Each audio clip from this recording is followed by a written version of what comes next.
ครับสวัสดีครับผู้ชายเข้าครัวพากินพาเที่ยวนะครับวันนี้จะมาตำส้มตำกันนะครับ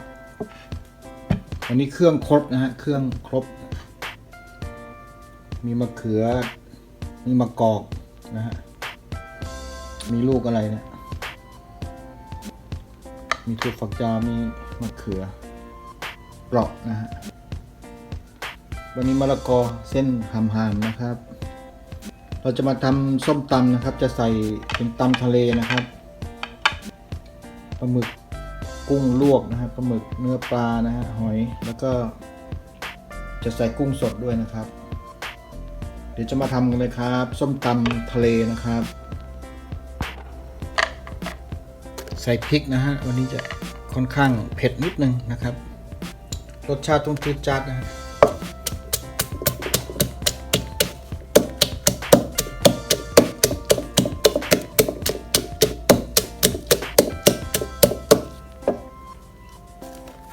ตามด้วยกระเทียมไทยนะกระเทียมกลีบเล็กนะฮะกระเทียมไทยนะครับ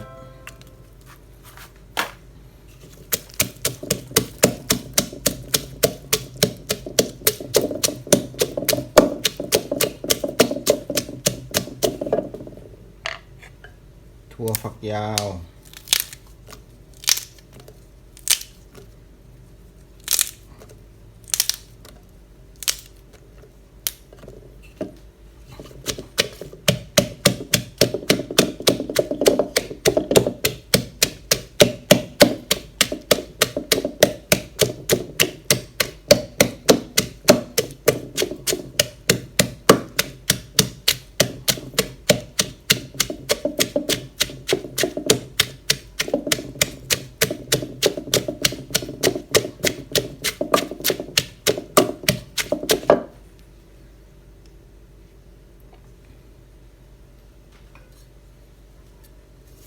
ใส่มะกอกนะฮะ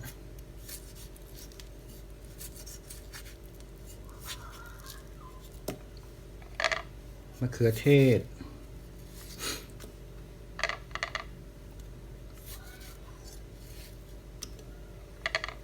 ันนี้เขาเรียกลูกอะไรผม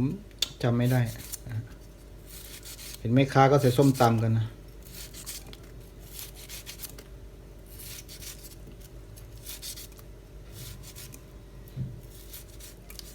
คนอีสานเขาเรียกมะเอิกหรือเปล่าไม่แน่ใจนะครับ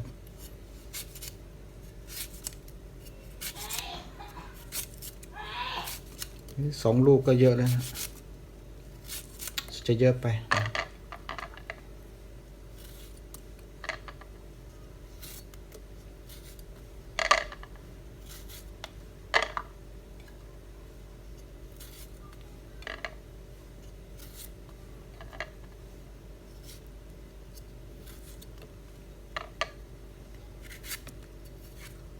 ใส่มะเขือเปราะด้วยนะครับ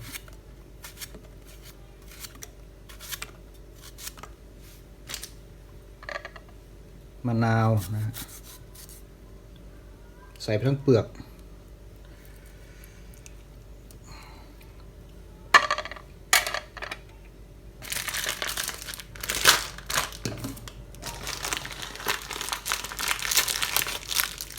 ตาลปี๊บนะครับ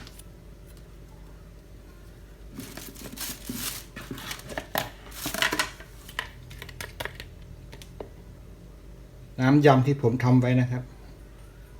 ใส่ไปก่อนฮะรสชาติถ้าไม่พอดีค่อยเพิ่มทีหลังได้ครับน้ำปลานะครับ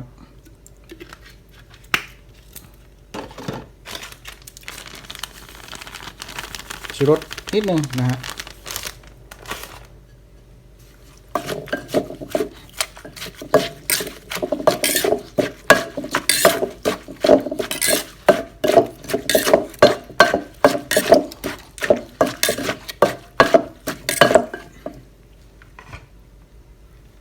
ใส่เส้นลงไปนะฮะเส้นมะละกอนะครับวันนี้เส้นเหลืองนะฮะมะละกอห่ามนะฮะ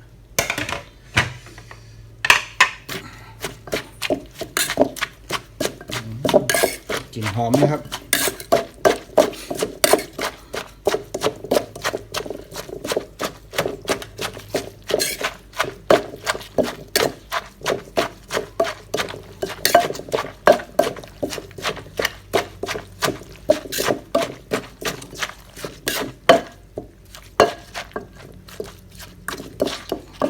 ชิมดูนะครับ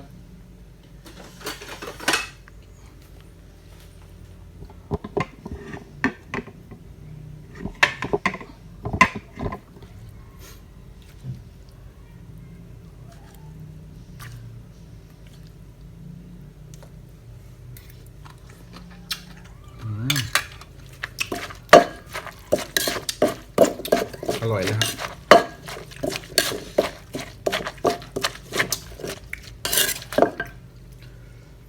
แล้วหยอดน้ำปลานิดนึงครับน้ำปลาอยู่ไหนเอ่ยอยู่นี่ฮะปลานิดนึงนะครับ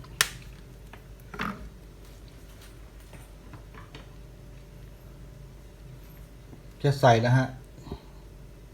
กุ้งปลาหมึกนะฮะหอยนะครับ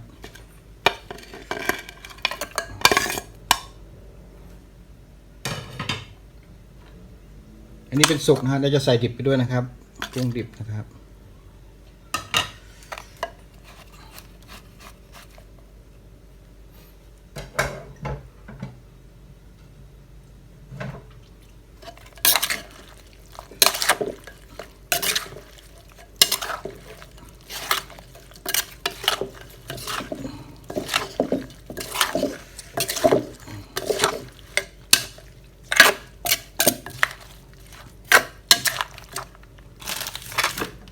เสร็จแล้วครับด้วยตักเสิร์ฟนะครับ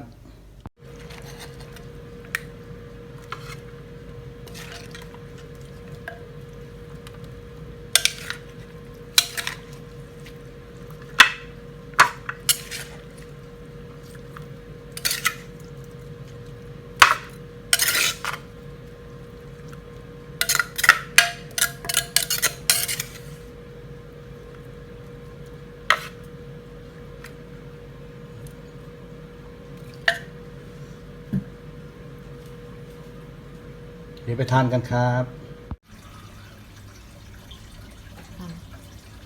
ครับ สวัสดีครับมาทานกันครับส้มตำนะครับวันนี้ตำทะเล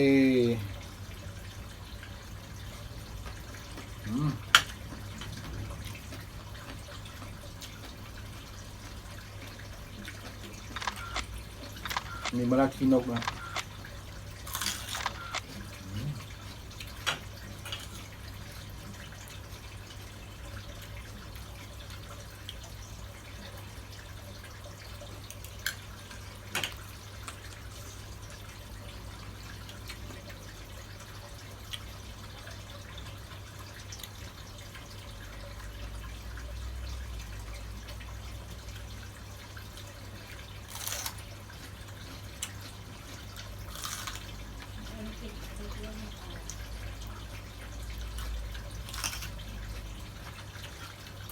ยังปิดประตูอยู่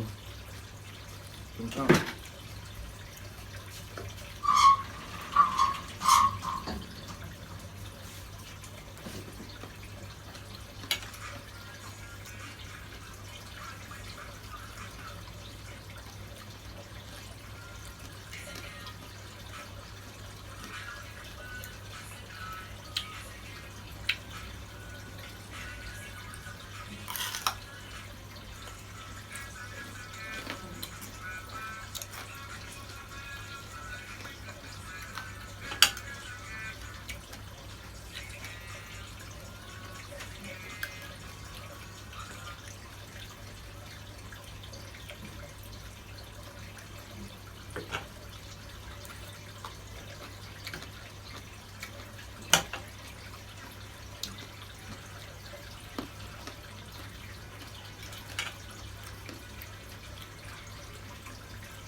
แต่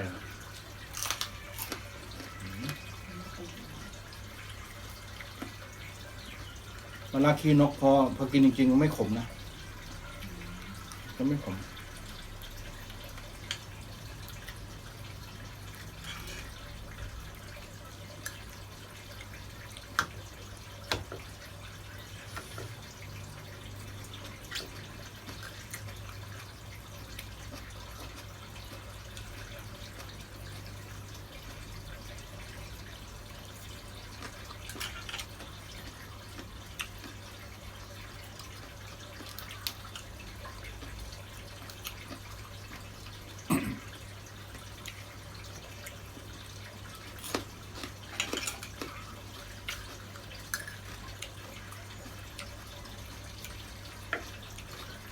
กุ้งนะครับ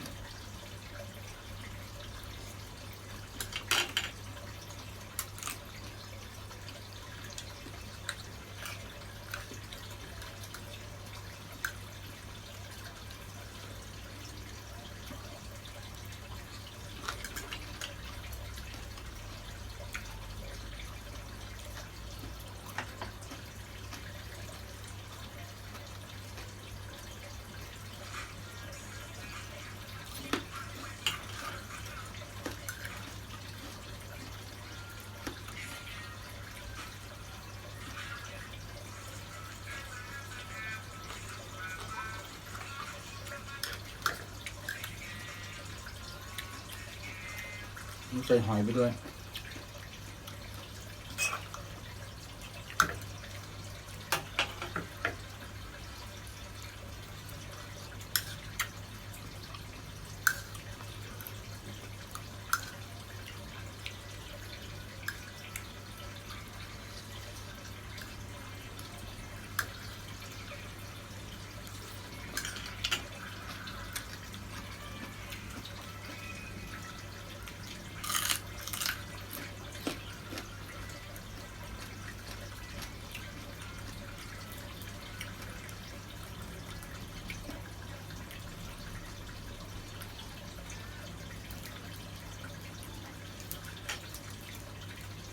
มะระขี้นกฮะกินได้ดีครับเป็นยานะฮะ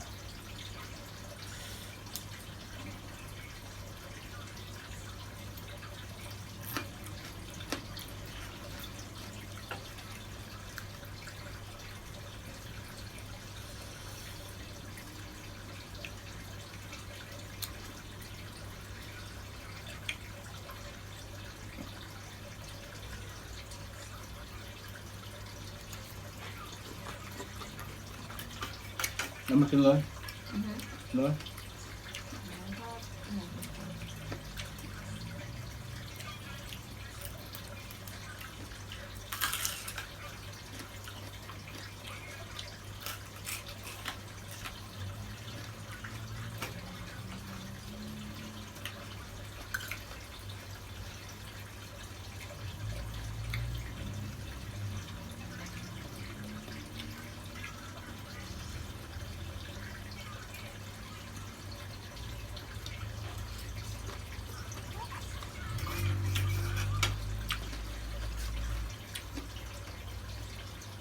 กระดาษครับ